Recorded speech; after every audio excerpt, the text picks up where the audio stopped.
है कि शनिदेव भगवान श्री कृष्ण के अनन्य भक्त थे और एक बार अपनी पत्नी की अनदेखी करने के कारण उन्होंने शनिदेव को श्राप दिया कि उनकी दृष्टि जिस पर भी पड़ेगी उसका अनिष्ट होगा।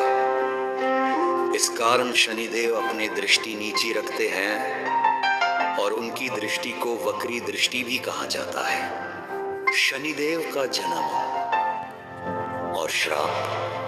जन्म। शनिदेव का जन्म भगवान सूर्य और माता छाया के हुआ था। माता छाया ने भगवान शिव की कठोर तपस्या करके शनि को गर्भ में धारण किया था, जिसके कारण उनका रंग काला हो गया। श्राप। एक बार शनिदेव भगवान श्री कृष्ण की भक्ति में इतने लीन थे कि जब उनकी पत्नी पुत्र प्राप्ति की इच्छा लेकर उनके पास आई तो उन्होंने शनिदेव को कुछ नहीं दिया। क्रोधित होकर पत्नी ने उन्हें श्राप दिया कि जिस पर भी तुम्हारी दृष्टि पड़ेगी वह नष्ट हो जाएगा। शनिदेव की भक्ति है।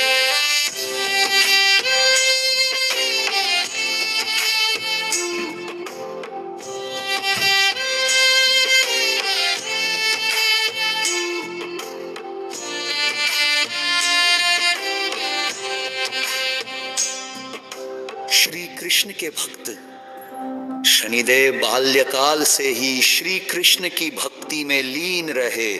कोकिला वन में तपस्या।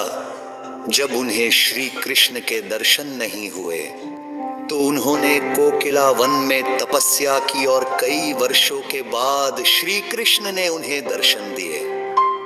शनिदेव की वक्र दृष्टि श्राप का परिणाम। पत्नी के श्राप के कारण शनिदेव अपनी दृष्टि नीची रखते हैं ताकि किसी का अनिष्ट ना हो। वक्री दृष्टि। ज्योतिष में शनिदेव की इसी दृष्टि को वक्री दृष्टि कहा जाता है। अन्य कथाएं। पिपलाद मुनि और पीपल का पेड़। कुछ कथाओं के अनुसार शनिदेव पीपल के पेड़ से भी भय खाते हैं। शनिवार को पीपल के पेड़ के नीचे सरसों के तेल का दीपक जलाने से शनिदेव प्रसन्न होते हैं। राजा विक्रमादित्य की कथा। एक अन्य कथा में राजा विक्रमादित्य ने एक बार शनिदेव को छोका कहा था। शनिदेव ने उन्हें शनि की दशा में राजा के रूप में कष्ट दिया। जब राजा ने शनिदेव से क्षमा मांगी और कथा सुनी तो शनिदेव ने उन्हें क्षमा कर दिया और उनके हाथ पैर वापस दे दिए।